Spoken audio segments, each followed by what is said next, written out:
ಕರ್ತನಲ್ಲಿ ಪ್ರಿಯ ಸಹೋದರ ಮತ್ತು ಸಹೋದರಿಗಳೇ, ಯೇಸು ಕ್ರಿಸ್ತನ ನಾಮದಲ್ಲಿ ತಮ್ಮನ್ನು ವಿಶೇಷವಾಗಿ ಈ ಒಂದು ಹೋಪ್ ಚಾನಲ್ ಟಿವಿಗೋಸ್ಕರ ತಮ್ಮೆಲ್ಲನ್ನ ಆಹ್ವಾನಿಸ್ತಕ್ಕಂತನಾಗಿದ್ದೇನೆ. ದೇವರು ಇಂದು ಪ್ರತಿಯೊಂದು ಕುಟುಂಬಕ್ಕೆ ಆತನ ರಕ್ಷಣೆ ಕೊಡಲಿಕ್ಕೆ ಆತನ ಇಷ್ಟವುಳ್ಳವನಾಗಿದ್ದಾನೆ. ದೇವರು ಆದಿಯಿಂದಲೂ ಇಲ್ಲಿವರೆಗೆ ನೋಡುವಾಗ ಅನೇಕ ಕುಟುಂಬಗಳು ದೇವರ ಸಂರಕ್ಷಣೆ ಮಾಡಿದ್ದಾನೆ. ಆ ಒಂದು ಮಾದರಿ ನಮ್ಮ ಕಣ್ಣಿ ಎದುರೇ ಇರತಕ್ಕಂಥದ್ದಾಗಿದೆ. ಅದರಿಂದ ದೇವರು ಈ ಲೋಕವನ್ನು ಸೃಷ್ಟಿ ಮಾಡಿದಾಗ ಆತನು ಪ್ರತಿಯೊಬ್ಬ ಮನುಷ್ಯನು ಒಳ್ಳೆಯವನಾಗಿರಬೇಕು, ದೇವರ ಜೊತೆ ಯಾವಾಗಲೂ ಸಂತೋಷವಾಗಿರಬೇಕೆಂಬುದೇ ಆತನ ಉದ್ದೇಶವಾಗಿತ್ತು. ಆದರೆ ಯಾವಾಗ ಆದಮ ಮತ್ತು ಹವ್ವ ಇಬ್ಬರು ಸೇರಿ ದೇವರ ಮಾತಿಗೆ ವಿರುದ್ಧರಾಗಿ ತಮ್ಮ ಪಾಪದಿಂದ ದೇವರಿಗೆ ವಿರುದ್ಧವಾಗಿ ಮಾಡಿದ್ರು, ದೇವರಿಗೆ ಬಹಳ ದುಃಖವಾಯಿತು. ಆಮೇಲೆ ಜನಗಳು ಹೆಚ್ಚುತ್ತಾ ಜನಸಂಖ್ಯೆ ಭಾಳ ಆಯಿತು. ಜನಸಂಖ್ಯೆ ಭಾಳ ಆದಮೇಲೆ ದೇವರು ಈ ಲೋಕವನ್ನು ನೋಡಿದಾಗ ಲೋಕದಲ್ಲಿರ್ತಕ್ಕಂಥ ಈ ಜನರ ಒಂದು ಪರಿಸ್ಥಿತಿ ಭಾಳ ಕೆಟ್ಟದಾಗಿತ್ತು. ಅದಕ್ಕಾಗಿ ದೇವರು ಆದಿಕಾಂಡ 6ನೇ ಅಧ್ಯಾಯ 5ನೇ ವಚನದಲ್ಲಿ ನಮಗೆ ಜನರು ಯಾವ ರೀತಿ ಇದ್ದರು, ಯಾವ ರೀತಿ ಆತನು ನೋಡಿದನು ಎಂಬುದನ್ನು ಇಲ್ಲಿ ಸ್ವಲ್ಪ ಹೊತ್ತು ನಾವು ನೋಡ್ತಕ್ಕಂಥರಾಗಿದ್ದೇವೆ. ಆದಿಕಾಂಡ 6ನೇ ಅಧ್ಯಾಯ 5ನೇ ವಚನದಿಂದ 8ನೇ ವಚನದವರೆಗೆ. ಮನುಷ್ಯರ ಕೆಟ್ಟತನವನ್ನು ಭೂಮಿಯ ಮೇಲೆ ಹೆಚ್ಚಾಗಿರುವುದನ್ನು, ಅವ್ರ ಹೃದಯದಲ್ಲಿ ಯೋಚಿಸುವುದೆಲ್ಲವೂ ಯಾವಾಗಲೂ ಬರೀ ಕೆಟ್ಟದಾಗಿರುವುದನ್ನು ಯೆಹೋವನು ನೋಡಿ ತಾನು ಭೂಮಿಯ ಮೇಲೆ ಮನುಷ್ಯರನ್ನು ಉಂಟು ಮಾಡಿದ್ದಕ್ಕೆ ಪಶ್ಚಾತ್ತಾಪಪಟ್ಟನು, ತನ್ನ ಹೃದಯದಲ್ಲಿ ನೊಂದುಕೊಂಡನು. ಮತ್ತು ಯೆಹೋವನು, ನಾನು ಸೃಷ್ಟಿಸಿದ ಮನುಷ್ಯನ ಜಾತಿಯು ಭೂಮಿಯ ಮೇಲಿಂದ ಅಳಿಸಿಬಿಡುವೆನು, ಅದನ್ನು ಉಂಟು ಮಾಡುವುದಕ್ಕೆ ನನ್ನಲ್ಲಿ ಪಶ್ಚಾತ್ತಾಪ ಹುಟ್ಟಿತು. ಮನುಷ್ಯರೊಂದಿಗೆ ಸಕಲ ಮೃಗ ಕ್ರಿಮಿಪಕ್ಷಗಳು ಅಳಿದು ಬಿಡುವೆನು ಅಂದುಕೊಂಡನು. ಆದರೆ ನೋಹನಿಗೆ ಯೆಹೋವನ ದಯವು ದೊರಕಿತ್ತು. ಪ್ರಿಯ ಸಹೋದರ ಸಹೋದರಿಯರೇ, ಇವತ್ತಿನ ದಿವಸದಲ್ಲಿ ನಾವು ಎಚ್ಚರಿಸ್ತಕ್ಕಂಥ ವಿಷಯ ಏನಂದರೆ, ಪ್ರಥಮವಾಗಿ ಮಾನವನು ಮಾಡ್ತಕ್ಕಂಥ ಎಲ್ಲ ಕೆಟ್ಟತನವನ್ನು ದೇವರು ನೋಡಿ ಈ ಮನುಷ್ಯನನ್ನು ನಾನು ಎರುಗೂಡಿಸದೆ ಇವರನ್ನು ನಾಶ ಮಾಡಬೇಕು ಎಂಬುದಾಗಿ ಆತನ ಯೋಚನೆ ಮಾಡ. ಯಾಕಂದರೆ ಆತನ ಮನಸ್ಸಿನಲ್ಲಿ ಪಶ್ಚಾತ್ತಾಪ ಉಂಟಾಯಿತು, ಕಣ್ಣೀರು ಸುರಿಸಿತು, ದುಃಖಪಟ್ಟನು. ಇವತ್ತು ಪ್ರಿಯ ನೀನು ಇವತ್ತಿನ ದಿವಸದಲ್ಲಿ ನನ್ನ ಕುಟುಂಬದಿಂದ ದೇವರ ಕಣ್ಣಿಗೆ ನೀರು ಬರ್ತಾ ಇದೆಯೋ? ಸ್ವಲ್ಪ ಹೊತ್ತು ನಾವು ಯಾವಾಗಲೂ ಕುಂತು ಸ್ವಲ್ಪ ಯೋಚನೆ ಮಾಡೋಣ. ನನ್ನ ಮಗನ ಮುಖಾಂತರವಾಗಿ ದೇವರಿಗೆ ದುಃಖ ಆಗ್ತಾ ಇದೆಯೋ? ನನ್ನ ಮಗಳ ಮುಖಾಂತರವಾಗಿ ದೇವರಿಗೆ ದುಃಖ ಆಗ್ತಾ ಇದೆಯೋ? ನನ್ನ ಒಂದು ಕುಟುಂಬದಿಂದ ದೇವರಿಗೆ ದುಃಖವಾಗ್ತಾ ಇದೆಯೋ? ಆ ಕಾಲದಲ್ಲಿ ಅನೇಕ ಕುಟುಂಬಗಳು ದೇವರಿಗೆ ವಿರುದ್ಧವಾಗಿ ನಡ್ಕೊಂಡು ಹೋದರು. ದೇವರಿಗೆ ಸಂತೋಷ ಆಗಲಿಲ್ಲ, ದೇವರಿಗೆ ಬಹಳ ದುಃಖ ಆಯಿತು. ಅದರಿಂದ ಆತನು ಆ ಲೋಕನೇ ನಾಶ ಮಾಡಲಿಕ್ಕೆ ಪ್ರಯತ್ನ ಮಾಡಿದನು. ಆದರೆ ಲೋಕನಾಶ ಮಾಡ್ತಕ್ಕಂಥ ತೀರ್ಮಾನ ಮಾಡಿಕೊಂಡಾಗ ದೇವರು ಒಂದು ಕುಟುಂಬ ನೋಡಿದನು. ಆ ಕುಟುಂಬ ನೋಹನ ಕುಟುಂಬವಾಗಿತ್ತು. ಆ ನೋಹನ ಕುಟುಂಬದ ಮೇಲೆ ಆತನ ದಯ ಇತ್ತು. ಆ ನೋಹನು ಒಬ್ಬ ನೀತಿವಂತ ಮನುಷ್ಯನೆಂಬುದಾಗಿ ತೀರ್ಮಾನ ಮಾಡಿಕೊಂಡನು, ಒಳ್ಳೆಯ ಮನುಷ್ಯನು. ಅದಕ್ಕೋಸ್ಕರ ದೇವರು ಅವನಿಗೋಸ್ಕರ ಅವನನ್ನು ಕಾಪಾಡೋದಕ್ಕೋಸ್ಕರ ಒಂದು ಯೋಚನೆ ಮಾಡಿದನು. ಆ ಯೋಜನೆ ಏನಂದರೆ, ನೋಹನ್ನು ಕರೆದು, ನೋಹನ್ನ ಇಲ್ಲಿ ಬಾ, ನಿನ್ನ ಕುಟುಂಬವು ನಾನು ರಕ್ಷಣೆ ಮಾಡಬೇಕು, ನೀನು ನೀತಿವಂತನಾಗಿದ್ದಿ, ಒಳ್ಳೆಯವನಾಗಿದ್ದಿ, ಅದಕ್ಕೋಸ್ಕರ ನಿನ್ನನ್ನು ಕಾಪಾಡಲಿಕ್ಕೋಸ್ಕರ ಒಂದು ಯೋಜನೆ ಮಾಡಿದ್ದೇನೆ. ನೀನು ಒಂದು ನಾವೆಯನ್ನು ಕಟ್ಟು, ನಾವೇ ಕಟ್ಟಿ ನೀನು ನಿನ್ನ ಕುಟುಂಬ ಆ ನಾವೆಯಲ್ಲಿ ಹೋಗಬೇಕು. ಕುಟುಂಬ ಮಾತ್ರವಲ್ಲ, ಪ್ರತಿಯೊಂದು ಜಾತಿಗನುಸಾರವಾಗಿರ್ತಕ್ಕಂಥ ಹೆಣ್ಣು ಗಂಡನ್ನು ತೆಗೆದುಕೊಂಡು ಆ ಒಂದು ನಾವೆಲ್ಲಿ ಹೋಗಬೇಕು. ಯಾಕಂದರೆ ನಾನು ಮಳೆ ಕಳಿಸ್ತೇನೆ, ಮನೆ ಕಳಿಸಿ ಈ ಲೋಕವನ್ನು ನಾಶ ಮಾಡ್ತೇನೆ ಎಂಬುದಾಗಿ ದೇವರು ಹೇಳಿದಾಗ ನೋಹನು ದೇವರ ಮಾತಿನ ಮೇಲೆ ನಂಬಿಕೆ ಇಟ್ಟನು. ಇವತ್ತು ಪ್ರಿಯರೇ, ಅನೇಕ ಜನರು ದೇವರ ಮಾತಿನ ಮೇಲೆ ನಂಬಿಕೆ ಇಡ್ತಾ ಇಲ್ಲ. ದೇವರ ಮಾತಿನ ಮೇಲೆ ನಂಬಿಕೆ ಇಡೋದೇ ಇರೋದರಿಂದಲೇ ನಮಗೆ ರಕ್ಷಣೆ ಸಿಗ್ತಾ ಇಲ್ಲ. ದೇವರ ಮಾತಿನ ಮೇಲೆ ನಂಬಿಕೆ ಇಡೋದ್ರಿಂದಲೇ ನಮ್ಮಲ್ಲಿ ಕುಟುಂಬಗಳಲ್ಲಿ ಸಮಸ್ಯೆಗಳು ನೋಡ್ತೇವೆ, ನಮ್ಮ ಜೀವಿತದಲ್ಲಿ ಸಮಸ್ಯೆಗಳು ನೋಡ್ತೇವೆ. ಯಾರ್ಯಾರು ದೇವರ ಮೇಲೆ ನಂಬಿಕೆ ಇಡ್ತಾರೋ, ದೇವರ ಮಾತಿನ ಮೇಲೆ ನಂಬಿಕೆ ಇಡ್ತಾರೋ ಅವರಿಗೆ ರಕ್ಷಣೆ ಸಿಗ್ತಕ್ಕಂಥದ್ದಾಗಿದೆ. ಅದರಿಂದ ಈ ನೋಹನನ್ನು ದೇವರ ಮಾತಿನ ಮೇಲೆ ನಂಬಿಕೆ ಇಟ್ಟು ಆ ಸಮಯದಲ್ಲಿ ಅವನಿಗಿರ್ತಕ್ಕಂಥ ಎಲ್ಲ ಆಸ್ತಿಯನ್ನು ಮಾರಿದನು. ಬೆಳ್ಳಿ ಬಂಗಾರ ಎಲ್ಲವನ್ನ ಮಾರಿ ಒಂದು ನಾವೇನು ಕಟ್ಟಲಿಕ್ಕೆ ಅವನು ಪ್ರಯತ್ನ ಮಾಡಿ, ನಾವೇ ಕಟ್ಟೋದು ಮಾತ್ರವಲ್ಲ, ನಾವೇ ಕಟ್ಟುತ್ತಾನೆ ಅವನು ದೇವರ ಜನಗಳಿಗೆ ಸುವಾರ್ತೆಯನ್ನು ಸಾರ್ತಾ ಇದ್ದನು. ಅನೇಕ ಜನಗಳು ಹೇಳ್ತಾ ಇದ್ದನು, ಬನ್ರಿ ದೇವರು ಆಕಾಶದಿಂದ ಮಳೆಯನ್ನು ಕಳಿಸ್ತಾ ಇದ್ದಾನೆ, ಲೋಕವನ್ನು ನಾಶ ಮಾಡ್ತಾ ಇದ್ದಾನೆ, ಯಾರು ನಾಶವಾಗಬಾರ್ದು, ಯಾರ್ಯಾರು ನೀವು ಈ ನಾವೆಲ್ಲಿ ಸೇರಿಕೊಳ್ತೀರೋ ನಿಮ್ಮೆಲ್ಲರಿಗೂ ಈ ರಕ್ಷಣೆ ಇದೆ ಎಂಬುದಾಗಿ ಅವನು ಕರೆದನು. ಅವನ ಮಾತು ಯಾರು ಬೆಲೆ ಕೊಡಲಿಲ್ಲ. ಅವನ್ನ ಕೆಲವು ಸಮಯ ಹುಚ್ಚಂತ ಕರೆದರು. ಅಯ್ಯೋ ಇವನು ಹುಚ್ಚನು, ಇವನಿಗೆ ಯಾವೊಂದು ಬುದ್ಧಿ ಇಲ್ಲ, ಬೇರೆ ಕೆಲಸ ಇಲ್ಲ ಇವನಿಗೆ. ಅನೇಕ ಸಲ ಸಮಯದಲ್ಲಿ ಅನೇಕ ಜನರು ಈ ಮಾತಾಡ್ತಾರೆ, ದೇವರ ಸೇವೆ ಮಾಡ್ತಕ್ಕಂಥವ್ರಿಗೆ ಕೆಲಸ ಇಲ್ಲ, ಮೈಗಳ್ರಿ ಕೆಲಸ ಮಾಡ್ತಾರೆ, ಇವ್ರಿಗೆ ಊಟ ಇಲ್ಲ ಅಂತ ಕೆಲಸ ಮಾಡ್ತಾರೆ ಎಂಬುದಾಗಿ ಅನೇಕರು ತಿಳ್ಕೊಳ್ತಾರೆ. ಪ್ರೇರೆ, ಅದಕ್ಕೋಸ್ಕರ ಕೆಲಸ ಮಾಡೋದಲ್ಲ, ಮುಖ್ಯವಾಗಿ ದೇವರ ಮಾತಿಗೆ ವಿಧೇಯರಾಗಿ ತನ್ನ ಕುಟುಂಬವನ್ನು ರಕ್ಷಣೆ ಮಾಡೋದಕ್ಕೋಸ್ಕರ, ತನ್ನ ಜನಾಂಗವನ್ನು ರಕ್ಷಣೆ ಮಾಡಲಿಕ್ಕೋಸ್ಕರ ದೇವರ ಸುವಾರ್ತೆ ಸಾರ್ತಕ್ಕಂಥದ್ದು ಬಹಳ ಪ್ರಾಮುಖ್ಯವಾಗಿದೆ. ಅದಕ್ಕೋಸ್ಕರ ನೋಹನ್ನು ಸುವಾರ್ತೆಯನ್ನು ಸಾರಲಿಕ್ಕೆ ಶುರು ಮಾಡಿದನು. ನೀವು ರಕ್ಷಣೆ ಹೊಂದಿರಿ, ನೀವು ಯಾರಾದರೂ ಈ ಒಂದು ನಾವೆಲ್ಲಿ ಬರ್ತೀರೋ ನೀವು ರಕ್ಷಣೆ ಹೊಂದುತ್ತೀರಿ ಎಂಬುದಾಗಿ ಕರೆದನು. ಜನ ಕೇಳಲಿಲ್ಲ. ಜನಗಳಿಗೆ ಒಂದು ನಗು ಉಂಟಾಯಿತು. ಕಾಲ ಸಮೀಪ ಬಂದಾಗ 40 ದಿನಗಳ ಕಾಲ ಮಳೆ ಬಂದು ಆ ಲೋಕವನ್ನು ಸಂಪೂರ್ಣ ನೀರಲ್ಲಿ ಮುಳುಗಿಸಿ ಜನವೆಲ್ಲ ನಾಶವಾಗಿ ಹೋದರು. ಆದರೆ ರಕ್ಷಿಸಲ್ಪಟ್ಟ ಒಂದೇ ಒಂದು ಕುಟುಂಬ, ನೋಹನ ಕುಟುಂಬ. ನೋಹನ ಹೆಂಡತಿ, ಆತನಿಗಿರ್ತಕ್ಕಂಥ 3 ಗಂಡಸು ಮಕ್ಕಳು ಮತ್ತು 3 ಸೊಸೆಯಂದಿರು, ಒಟ್ಟು 8 ಜನರು ಆ ಸಮಯದಲ್ಲಿ ರಕ್ಷಿಸಲ್ಪಟ್ಟರು ಎಂಬುದಾಗಿ ನೋಡ್ತೇವೆ. ಪ್ರಿಯ ಸಹೋದರ ಸಹೋದರಿಯರೇ, ಇವತ್ತಿನ ದಿವಸ ಎಚ್ಚರಿಸ್ತೇನೆ, ನೋಹನ ಕುಟುಂಬ ಯಾವ ರೀತಿ ಆ ದೇವರ ಕೋಪದಿಂದ ರಕ್ಷಿಸಲ್ಪಟ್ಟಿದೆಯೋ ಅದೇ ರೀತಿ ನನ್ನ ಕುಟುಂಬ ಸಹ ರಕ್ಷಣೆ ಹೊಂದಬೇಕು. ನಾನು ಸಹ ಇವತ್ತಿನ ದಿವಸದಲ್ಲಿ ಯಾವ ರೀತಿ ಆ ನಾವೆಯಲ್ಲಿ ದೇವರು ಕರೆದನೋ ಅದೇ ರೀತಿ ಇವತ್ತು ಸತ್ಯದ ಕಡೆ ನಮ್ಮನ್ನು ಕರೀತಾ ಇದ್ದಾನೆ. ಸತ್ಯವನ್ನು ಕಂಡುಕೊಳ್ತಕ್ಕಂಥದ್ದು ಬಹಳ ಪ್ರಾಮುಖ್ಯವಾಗಿದೆ. ಮೊದಲನೇ ಕುಟುಂಬ. ಇನ್ನೊಂದು ಕುಟುಂಬ ನೋಡ್ತೇವೆ, ಯೋಬನ ಕುಟುಂಬ ಜೀವಿತದಲ್ಲಿ ನೋಡ್ತೇವೆ. ಆತನಿಗಿರ್ತಕ್ಕಂಥ 10 ಮಕ್ಕಳು, ಅನೇಕ ಆಸ್ತಿ, ಅವನಷ್ಟು ಐಶ್ವರ್ಯವಂತನು ಆ ಭಾಗದಲ್ಲಿ ಯಾರೂ ಇರಲಿಲ್ಲ, ಅಷ್ಟು ಐಶ್ವರ್ಯವಂತನಾಗಿದ್ದನು. ಆದರೆ ಸೈತಾನು ಅವನ ಮೇಲೆ ಕಣ್ಣು ಹಾಕಿದನು, ದೇವರಿಗೆ ದೂರ ತಗೊಂಡು ಹೋದನು. ನೀನು ಅವನನ್ನು ಆಶೀರ್ವದಿಸಿದೆ, ಯಾಕಂದರೆ ನೀನು ಅವನನ್ನು ಏನು ಮಾಡ್ತಾ ಇದ್ದೀಯ, ಅವನು ನಿನ್ನನ್ನು ಪ್ರೀತಿ ಮಾಡೋದನ್ನ ಆಶೀರ್ವಿಸಿದೆ. ಸ್ವಾಮಿ ಹೇಳಿದ್ರಿಲ್ಲ, ನನ್ನ ಮೇಲೆ ನಂಬಿಕೆ ಇದೆ, ನನ್ನ ಮೇಲೆ ವಿಶ್ವಾಸ ಇಟ್ಟೆ. ಅವನು ಆಸೆಗೋಸ್ಕರ ಅವನು ಪ್ರೀತಿ ತೋರಿಸ್ತಾ ಇಲ್ಲ, ಆಸೆಗೋಸ್ಕರ ಅವನು ಈ ರೀತಿಯಾಗಿ ನಡ್ಕೊಳ್ತಾ ಇಲ್ಲ. ಅವನಲ್ಲಿ ನಂಬಿಕೆ ಉಂಟು, ಅವನ ಮೇಲೆ ವಿಶ್ವಾಸವುಂಟು, ಅದಕ್ಕೋಸ್ಕರ ನಾನು ಅವನನ್ನು ಆಶೀರ್ವದಿಸಿದ್ದೇನೆ. ಸೈತಾನು ಅವನ ಮೇಲೆ ಘೋರವಾಗಿರ್ತಕ್ಕಂಥ ಶಿಕ್ಷೆಗೆ ಗುರಿಯಾದನು. ದೇವರು ಹೇಳಿದನು, ನೀನು ಒಂದನ್ನು ಹೇಳಲಿಕ್ಕೆ ಇಷ್ಟಪಡ್ತೇನೆ, ಅವನ ಕೈಯಲ್ಲಿ ಕೊಡ್ತೇನೆ, ಹೋಗು, ಆದರೆ ಅವನ ಪ್ರಾಣ ತೆಗಿಬೇಡ ಅಂತ ಸೈತಾನನಿಗೆ ಅವಕಾಶ ಮಾಡಿಕೊಟ್ಟನು. ಸೈತಾನ ಬಂದು ಅವನೆಲ್ಲ ಆಸ್ತಿಯನ್ನು ಹಾಳು ಮಾಡಿದನು. ಅವನಿಗಿರ್ತಕ್ಕಂಥ ದನ, ಕರು, ಒಂಟಿ, ಕತ್ತೆ ಎಲ್ಲವನ್ನು ನಾಶ ಮಾಡಿದನು. ಒಂದನ್ನು ತಿಳ್ಕೊಳ್ಬೇಕು ಪ್ರಿಯರೇ, ಒಂದೇ ದಿವಸದಲ್ಲಿ ಆತನಿಗಿರ್ತಕ್ಕಂಥ 10 ಮಕ್ಕಳೆಲ್ಲ ಒಂದೇ ಮನೆಯಲ್ಲಿ ಸತ್ತು ಹೋದರು. ಈ ದೃಶ್ಯವನ್ನು ಒಬ್ಬರು ಬಂದು ಹೇಳಿದಾಗ ಅವನು ಒಂದು ಪ್ರಾರ್ಥನೆ ಮಾಡ್ತಾನೆ. ತಾಯಿ ಗರ್ಭದಿಂದ ಏನು ಇಲ್ಲದವನಾಗಿ ಬಂದಿದ್ದೇನೆ, ಏನು ಇಲ್ಲದವನಾಗಿ ಗತಿಸಿ ಹೋಗುತ್ತೇನೆ. ಯೆಹೋವನೇ ಕೊಟ್ಟನು, ಯೆಹೋವನೇ ತೆಗೆದುಕೊಂಡು ಹೋದನು, ಯೆಹೋ ನಾಮಕ್ಕೆ ಸ್ತೋತ್ರವಾಗಲಿ. ಪ್ರಿಯ ಸಹೋದರ ಸಹೋದರಿಯರೇ, ನಮ್ಮ ಕಷ್ಟಗಳು ಬಂದಾಗ ನಾವು ಯಾವ ರೀತಿ ದೇವರಿಗೆ ಪ್ರಾರ್ಥನೆ ಮಾಡ್ತೇವೆ, ದೇವರನ್ನ ನಾವು ಬೊಗ್ತೇವೆ, ದೇವರನ್ನ ಬೈತೇವೆ. ಆದರೆ ಯೋಬನು ಬೈಲಿಲ್ಲ. ಇಷ್ಟೆಲ್ಲ ಅವನ ಮೇಲೆ ಸಮಸ್ಯೆ ಆದರೂ ಸಹ ಅವನನ್ನು ದೇವರು ಕಾಪಾಡೋದು, ಅವನನ್ನು ಸಮಸ್ಯೆಗೊಳಗಾದರೂ ಸಹ ಅವನ ದೇವರಿಗೆ ಸಿಟ್ಟು ಬರಲಿಲ್ಲ, ಆತನ ಮೇಲೆ ಪಾಪ ಮಾಡಲಿಲ್ಲ. ಅದರಿಂದ ಪ್ರಿಯ ಸಹೋದರ ಸಹೋದರಿಯರೇ, ಯಾವ ರೀತಿ ಯೋಬನು ಕಷ್ಟದಲ್ಲಿಯೂ ಸಹ ದೇವರಿಗೆ ಸ್ತೋತ್ರ ಮಾಡು. ಈ ರೀತಿಯಾದ ಅನೇಕ ಕುಟುಂಬಗಳು ದೇವರಿಗೆ ಸ್ತೋತ್ರ ಮಾಡೋದು ಪ್ರಯುಕ್ತವಾಗಿ ದೈವ ಭಕ್ತರೆಂದು ಹೆಸರು ಪಡ್ಕೊಂಡಿದ್ದಾರೆ. ದೇವರ ರಾಜ್ಯಕ್ಕೆ ಹೋಗಲಿಕ್ಕೆ ಸಂತೋಷವಾಗಿ ಅವರ ಜೀವಿತದಲ್ಲಿ ಸಮರ್ಪಣೆ ಮಾಡಿದ್ದಾರೆ. ತಮ್ಮ ಜೀವಿತವನ್ನು ಸಮರ್ಪಣೆ ಮಾಡಿದ ಪ್ರಯುಕ್ತವಾಗಿ ಅವರ ಕಷ್ಟಗಳಿಗೆ, ತೊಂದರೆಗಳಿಗೆ ಬಲಿಯಾಗಲಿಲ್ಲ. ಅದೇ ರೀತಿಯಲ್ಲಿ ದೇವರು ನಮ್ಮಿಂದ ಅಪೇಕ್ಷಿಸ್ತಕ್ಕಂಥ ವಿಷಯ ಏನೆಂದರೆ, ನಮ್ಮ ಕುಟುಂಬಗಳು ಸಹ ದೇವರಿಗೆ ಸಮರ್ಪಣೆ ಮಾಡಬೇಕೆಂಬುದೇ ದೇವರ ಉದ್ದೇಶವಾಗಿದೆ. ಅದೇ ರೀತಿ ಇನ್ನೊಂದು ಕುಟುಂಬ ನೋಡುತ್ತೇವೆ. ಆ ಕುಟುಂಬದು ಬಹಳ ಭಯಂಕರವಾಗಿರ್ತಕ್ಕಂಥ ಪಾಪದಿಂದ ತುಂಬಿರ್ತಕ್ಕಂಥ ಒಂದು ಊರು, ಪಾಪದಿಂದ ತುಂಬಿರ್ತಕ್ಕಂಥ ಒಂದು ಮಹಾ ದೊಡ್ಡ ಪಟ್ಟಣ, ಸೊದೋಮ್ ಗೊಮೋರ ಪಟ್ಟಣದಲ್ಲಿ ಜನರು ಬಹಳ ಕೆಟ್ಟವರಾಗಿದ್ದರು. ಎಲ್ಲ ಕೆಟ್ಟತನವು ತುಂಬಿಕೊಂಡಿರ್ತಕ್ಕಂಥ ಜನವಾಗಿತ್ತು. ಆ ಒಂದು ಪಟ್ಟಣವನ್ನು ನಾಶ ಮಾಡಲಿಕ್ಕೆ ದೇವರು ತೀರ್ಮಾನ ಮಾಡಿದನು.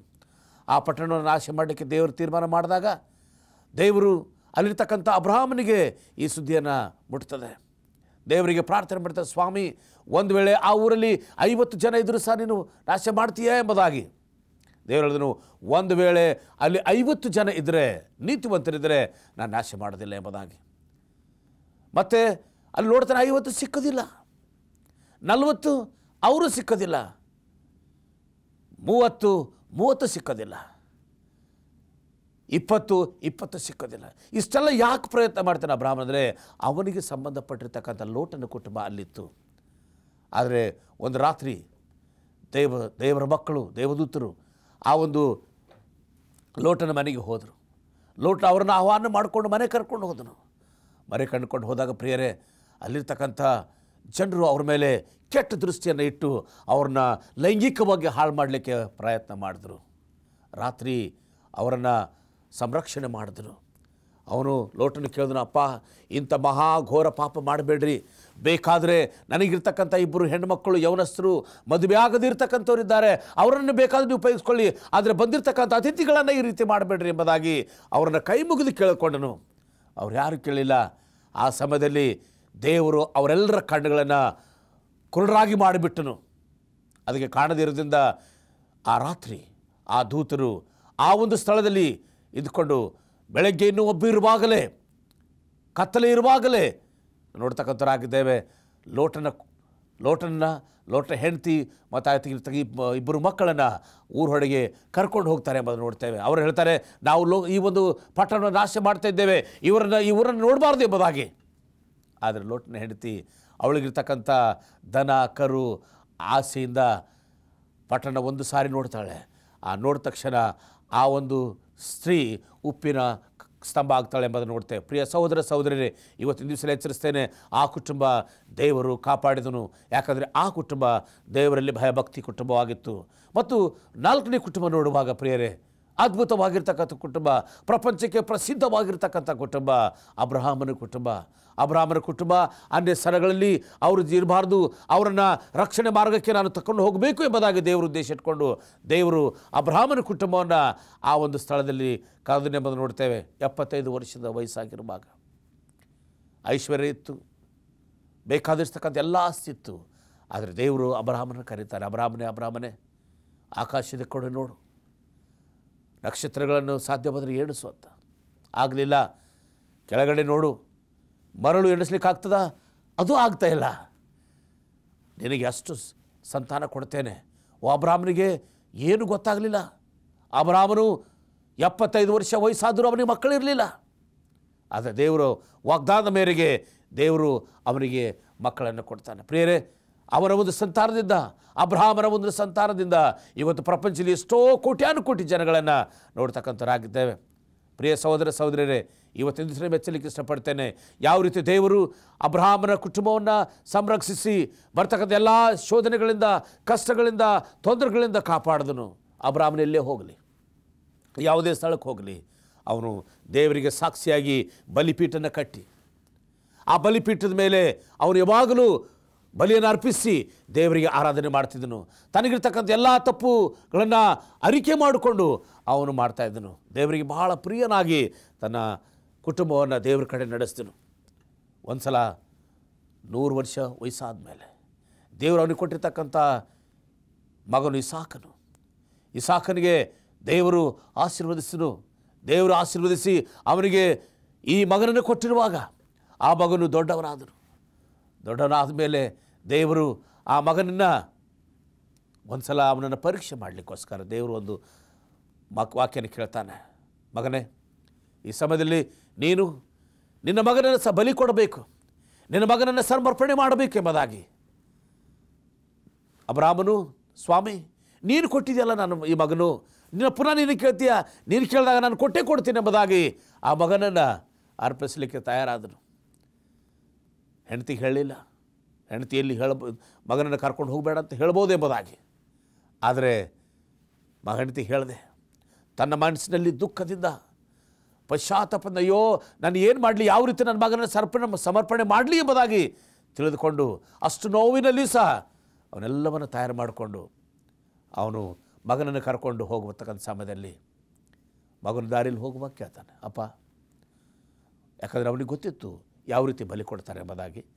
ಯಾಕಂದರೆ ಯಾವಾಗಲೂ ಬಲಿ ಕೊಡುವಾಗ ಮಗನಲ್ಲಿ ಹತ್ತಿರ ಇರ್ತಾ ಇದ್ದನು, ಎಲ್ಲ ಬಲಿ ಕಾರ್ಯಕ್ರಮಗಳು ನೋಡ್ತಾ ಇದ್ದನು.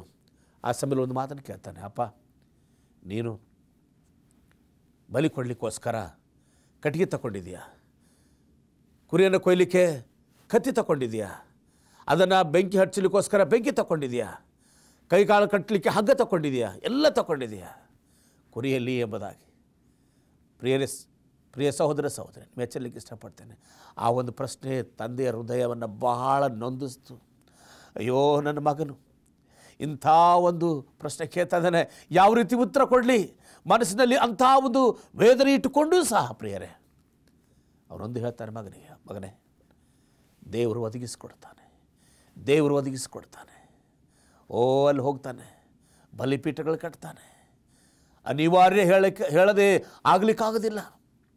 ಅವನು ಮಗನಿಗೆ ಹೇಳ್ತಾನೆ, ಮಗನೇ ದೇವರು ನನ್ನನ್ನು ಈ ರೀತಿ ಕೇಳ್ಕೊಂಡಿದ್ದಾನೆ, ಏನಂದರೆ ನಿನ್ನನ್ನೇ ನಾನು ಬಲಿ ಕೊಡಬೇಕಂತ. ಓ ಪ್ರಿಯ ಸಹೋದರ ಸಹೋದರಿಯರೇ, ಮಗನು ಇಸಾಕನು ಯಾವುದು ಗುಣಗುಟ್ಟದೆ, ಓಡಿ ಹೋಗದೆ ಅವನು ಸಂತೋಷವಾಗಿ ತನ್ನನ್ನು ತಾನು ಸಮರ್ಪಕ ಮಾಡಿಕೊಟ್ಟನು. ಕೆಲವು ಸಮಯದಲ್ಲಿ ನೋಡ್ತೇವೆ ಪ್ರಿಯರೇ, ಅನೇಕ ಸಲ ನಾವು ನಮ್ಮ ಮಕ್ಕಳನ್ನು ಯಾವ ರೀತಿ ಬೆಳೆಸದೇ ಇದ್ದೇವೆ. ಇವತ್ತು ನಮ್ಮ ಮಕ್ಕಳನ್ನು ದೇವರ ಮಾರ್ಗದಲ್ಲಿದ್ದೇವಾ? ದೇವರಿಗೋಸ್ಕರ ಏನಾದರೂ ಕಾರ್ಯ ಮಾಡುವಾಗ ನಿನ್ನ ಮಕ್ಕಳು ಆ ಒಂದು ಕಾರ್ಯಕ್ಕೋಸ್ಕರ ಬರ್ತಾರ? ಪರೀಕ್ಷೆ ಮಾಡಿ ನೋಡ್ಕೊಂಡು ನನ್ನ ಕುಟುಂಬ ನಿನ್ನ ಕುಟುಂಬ ಯೋಚನೆ ಮಾಡಬೇಕು. ಒಂದು ವೇಳೆ ನಾನು ಅಬ್ರಹಾಮನ ಕುಟುಂಬದ ರೀತಿಯಲ್ಲಿ ನಮ್ಮ ಜೀವಿತ ಬೆಳೆಸದೆ ಹೋದರೆ, ಲೋಟನ ಕುಟುಂಬವರು ಯಾವ ರೀತಿ ಇತ್ತು ಸತ್ಯದಲ್ಲಿ ಆ ರೀತಿ ಇರದೇ ಇದ್ದರೆ, ನೋಹನ ಕುಟುಂಬ ರೀತಿ ನಾವು ಜೀವಿತ ನಡೆಸದೇ ಇದ್ದರೆ ನಾವು ರಕ್ಷಣೆ ಹೊಂದಲಿಕ್ಕೆ ಆಗೋದಿಲ್ಲ.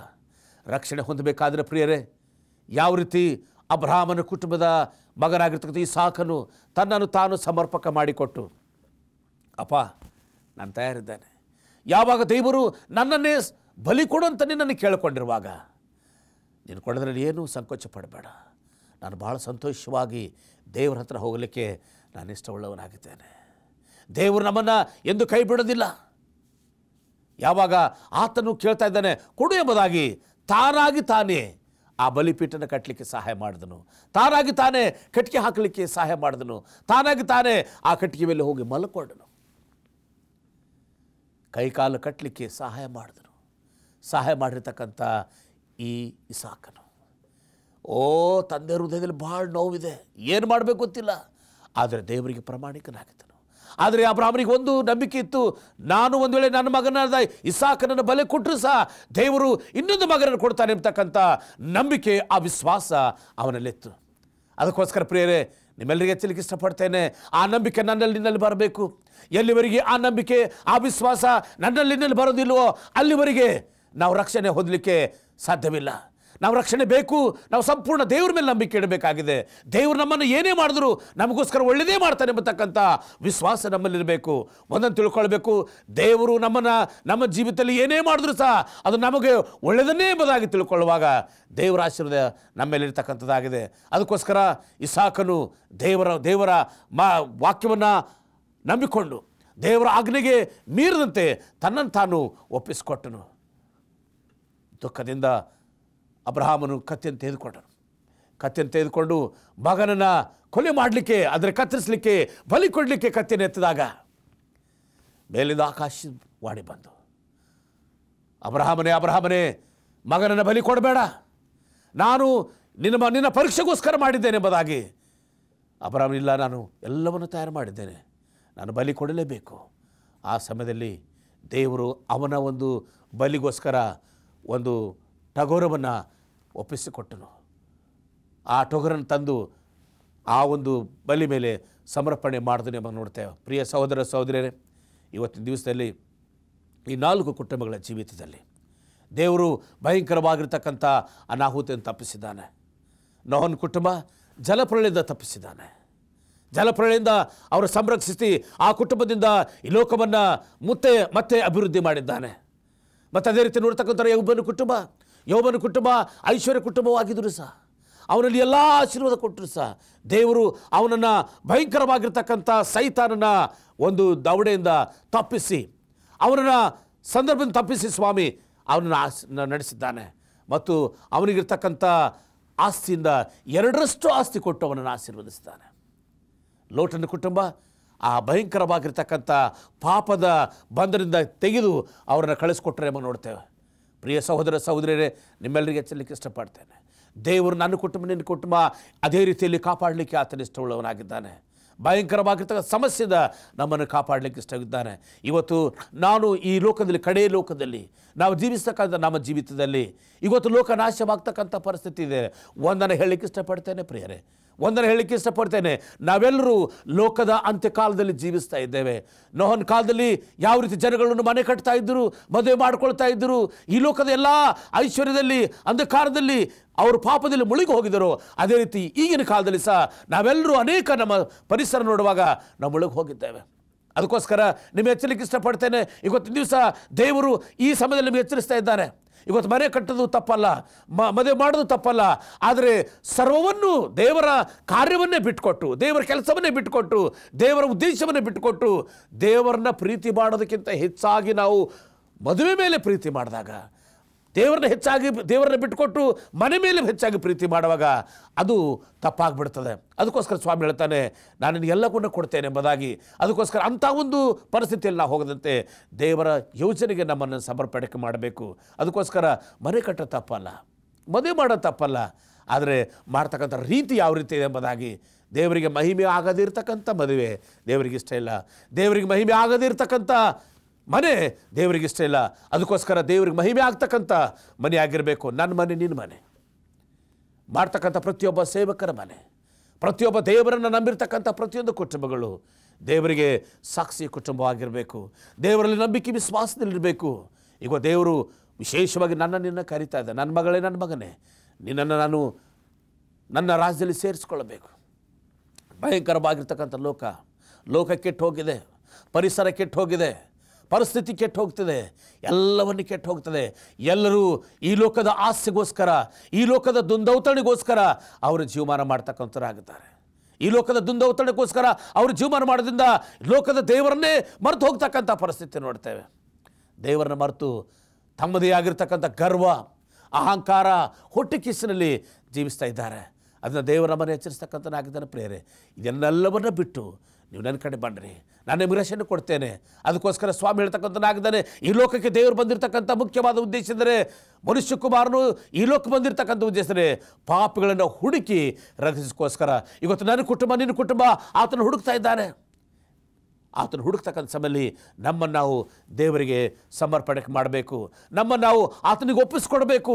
ನಮ್ಮನ್ನು ನಾವು ಆತನಿಗೆ ಒಪ್ಪಿಸ್ಕೊಡುವುದಾದರೆ ದೇವರು ನನ್ನ ಕುಟುಂಬ ಮತ್ತು ನಿನ್ನ ಕುಟುಂಬವನ್ನು ಆಶೀರ್ವದಿಸ್ತಾನೆ. ಪ್ರಿಯ ಸಹೋದರ ಸಹೋದರರೇ, ಇವತ್ತು ನನ್ನ ಕುಟುಂಬ, ನಿನ್ನ ಕುಟುಂಬ ಆ ಸಂರಕ್ಷಣೆ ದೇವು. ಇವೆಲ್ಲ 4 ಕುಟುಂಬಗಳು ದೇವರು ನಮಗೆ ಕೊಟ್ಟಿರ್ತಕ್ಕಂಥ ಇವೆಲ್ಲ ಉದಾಹರಣೆಗಳು. ಹಳೇ ಒಡಂಬಡಿಕೆಯಲ್ಲಿ ಆಗಿರ್ತಕ್ಕಂಥ ಒಂದೊಂದು ಕಥೆಗಳು, ಒಂದೊಂದು ಅನುಭವಗಳು, ಇದು ನಮ್ಮ ಜೀವಿತದ ಮಾದರಿಗೋಸ್ಕರ ದೇವರು ಕೊಟ್ಟಿದ್ದಾನೆ. ಆ ಮಾದರಿಯಾಗಿರ್ತಕ್ಕಂಥ ಈ ಒಂದು ಜೀವಿತವನ್ನು ನಾವು ಆದಷ್ಟು ಮಟ್ಟಿಗೆ ದೇವರಿಗೆ ನಂಬಿಕೆ ಕುಟುಂಬ ಆಗಿರಬೇಕು. ಇವತ್ತು ಆ ಕಾಲದಲ್ಲಿ ಯೋಬನ ಕುಟುಂಬದ ಮಾದರಿ ನನ್ನ ಕುಟುಂಬ ಇದೆಯೋ, ಆ ಕಾಲದಲ್ಲಿರ್ತಕ್ಕಂಥ ನೋಹನ ಕುಟುಂಬದ ಮಾದರಿ ನನ್ನ ಕುಟುಂಬ ಇದೆಯೋ. ನನ್ನ ಕುಟುಂಬ ಯಾವುದೇ ಸ್ಥಳದಲ್ಲಿರಲಿ, ಎಂಥ ಸ್ಥಳದಲ್ಲಿರಲಿ ಸಾಕ್ಷಿ ಕುಟುಂಬವಾಗಿರಬೇಕು. ನಮ್ಮ ಮಾತುಗಳಲ್ಲಿ ಸಾಕ್ಷಿ ಇರಬೇಕು, ನಮ್ಮ ಜೀವಿತದಲ್ಲಿ ನಾವು ಸಾಕ್ಷಿಯಾಗಿರಬೇಕು. ಅಂತಹ ಜೀವಿತ ಇರುವಾಗ ದೇವರು ಇವತ್ತು ನನ್ನ ಕುಟುಂಬ ಮತ್ತು ನಿನ್ನ ಕುಟುಂಬವನ್ನು ಸಂರಕ್ಷಣೆ ಮಾಡಲಿಕ್ಕೆ ತಯಾರಾಗಿದ್ದಾನೆ. ನೀನು ಎಲ್ಲೇ ಕೊಡಲಿ, ಯಾವುದೇ ಸ್ಥಳದಲ್ಲಿ ನಿಂತಿರಲಿ, ನಿಮಗೆ ಎಚ್ಚರಿಕೆ ಇಷ್ಟಪಡ್ತೇನೆ. ಪ್ರಿಯರೇ, ಈ ಸಂದೇಶವನ್ನು ವೀಕ್ಷಿಸ್ತಕ್ಕಂಥ ಪ್ರತಿಯೊಬ್ಬರನ್ನ ಇವತ್ತು ನಿನ್ನ ಕುಟುಂಬ ಮತ್ತು ನನ್ನ ಕುಟುಂಬವನ್ನು ಸಂರಕ್ಷಣೆ ಮಾಡಲಿಕ್ಕೆ ಜಗದ್ರಕ್ಷಕನಾದ ಯೇಸು ಕ್ರಿಸ್ತನು ತಯಾರಾಗಿದ್ದಾನೆ.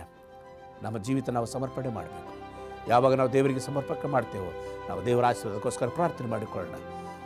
ನಮ್ಮನ್ನು ಬಹಳವಾಗಿ ಪ್ರೀತಿ ಮಾಡಿದ ಪರಲೋಕ ತಂದೆಯ ದೇವರೇ, ನಿನ್ನ ನಾಮಕ್ಕೆ ಸ್ತೋತ್ರವಾಗಲಿ. ನಾವು ಆದಷ್ಟು ಮಟ್ಟಿಗೆ ನಿನ್ನ ಮಕ್ಕಳಾಗಿ ಜೀವಿಸ್ತಕ್ಕಂಥ ಭಾಗ್ಯತೆ ಕೊಟ್ಟು ದಯಪಾಲಿಸು. ನಮ್ಮ ಕುಟುಂಬಗಳನ್ನು ಸಮರ್ಪಣೆ ಮಾಡ್ತೇವೆ ಸ್ವಾಮಿ. ಅಂತ್ಯಕಾಲದಲ್ಲಿರ್ತಕ್ಕಂಥ ಭಯಂಕರವಾಗಿರ್ತಕ್ಕಂಥ ನಾಶನ ತಪ್ಪಿಸಿ ಆ ಪರಲೋಕ ರಾಜ್ಯದಲ್ಲಿ ಸೇರಿಸಬೇಕೆಂಬುದಾಗಿ ನಮ್ಮ ವಿಜ್ಞಾಪನೆ ಇದೆ. ಪ್ರತಿಯೊಬ್ಬ ಸಂದೇಶವನ್ನು ಕೇಳ್ತಕ್ಕಂಥ ಪ್ರತಿಯೊಬ್ಬರನ್ನು ಆಶೀರ್ವದಿಸಿ, ಸಂರಕ್ಷಿಸಿ, ಕಾಪಾಡಿ ನಡೆಸ್ತಾ ಬರಬೇಕಾಗಿ ಪ್ರಿಯ ಗುರುವಾದ ಯೇಸು ಕ್ರಿಸ್ತನ ದಿವ್ಯನಾಮ ಬೇಡ್ತೇನೆ ಸ್ವಾಮಿ. ಆಮೆನ್.